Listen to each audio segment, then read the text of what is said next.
যে কনস্টিটিউশনে যদি আলাদা রাজ্য করার কোনো সংবিধান থাকে, গ্রেটার টিপ্রাল্যান্ডের দাবি সংবিধান অনুযায়ী হবে এবং এটা সম্ভব। এবং উনি এটা এই জিনিসটা যে বলেছেন যে আমরা ইমোশনকে নিয়ে খেলছি, আমরা কখনই ত্রিপ্রাসাদের ইমোশনকে নিয়ে খেলাধুলা করছি না। আমরা সিপিএম এর মতো মানুষের গরিবীকে নিয়ে খেলাধুলা করব না। এই ত্রিপুরা রাজ্যে ওনাদের ৩৫ বছরের শাসনে ওনারা কি করেছেন?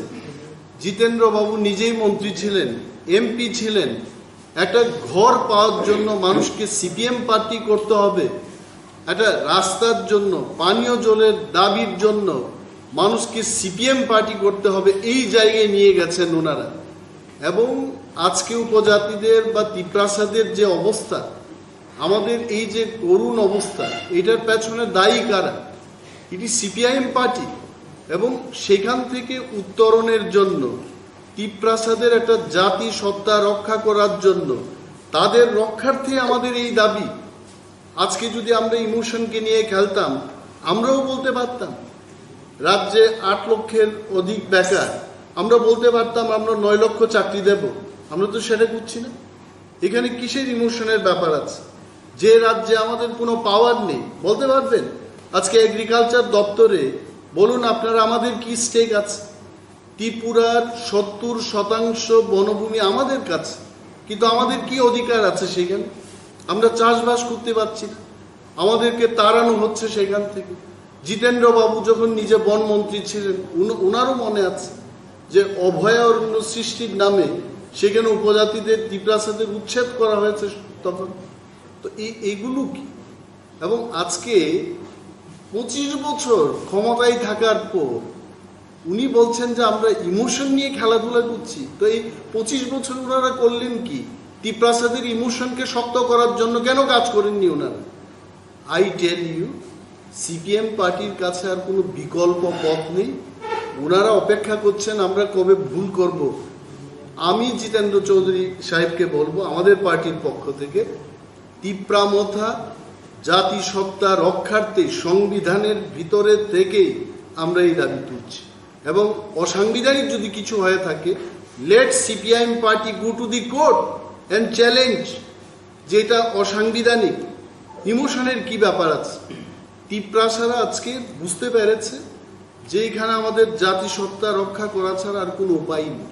আর মহারাজা পরিষ্কারভাবে বলেছেন তিপ্রা মথার উদ্দেশ্য কোনো অন্য জাতিকে ক্ষতি করতে নেই, এবং ওনাদের অধিকার আমরা নষ্ট করব না। আমরা শুধু আমাদের অধিকার চাইছি। যে এডিসি, আজকে এডিসির কথা বলবো, আগে তো ছিলাম না এডিসিতে ক্ষমতায় বসার পর আমরা দেখেছি এই 14 লক্ষ ত্রিপ্রাসাদের উন্নয়নে মাত্র 97 কোটি টাকা এস্টিমেটেড বাজেট, যেটা স্টেট গভর্নমেন্ট মেনে নিয়েছে।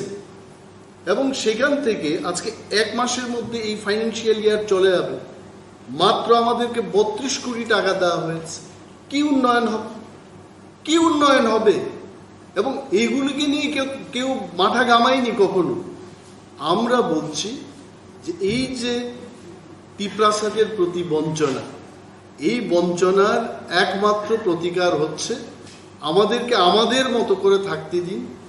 যারা আমাদের চেয়ে অন্য ধরনের মানুষ, ভিন্ন ধরনের মানুষ, ওনার মতো করে থাকতে দিন। আমরা তো কাউকে অসম্মান করছি না। এবং এডিসি দিয়েও ত্রিপ্রাসাদের উন্নয়ন হচ্ছে না, এটা আমরা জানি। That is why we are bringing the demand of greater Tipraland. এবং সেই দিনের জন্য আমরা অপেক্ষা করব। জিতেন্দ্র বাবু নিজেও কিন্তু গ্রেটার ত্রিপ্রাল্যান্ডের মধ্যে থাকবেন, আমরা দাবি করছি। এবং ইতিহাস বলে এই এডিসির জন্য লড়াই করেছে আঞ্চলিক দল, পরবর্তী সময় সিপিএমরা চান্স পেয়েছে এখানে ক্ষমতায় বসার জন্য। So again you will see we are demanding for our existence. পরবর্তী সময় ওনারা বলবেন আমরাও দাবি তুলেছি। We are not playing with emotion, this is the right cause, right demand.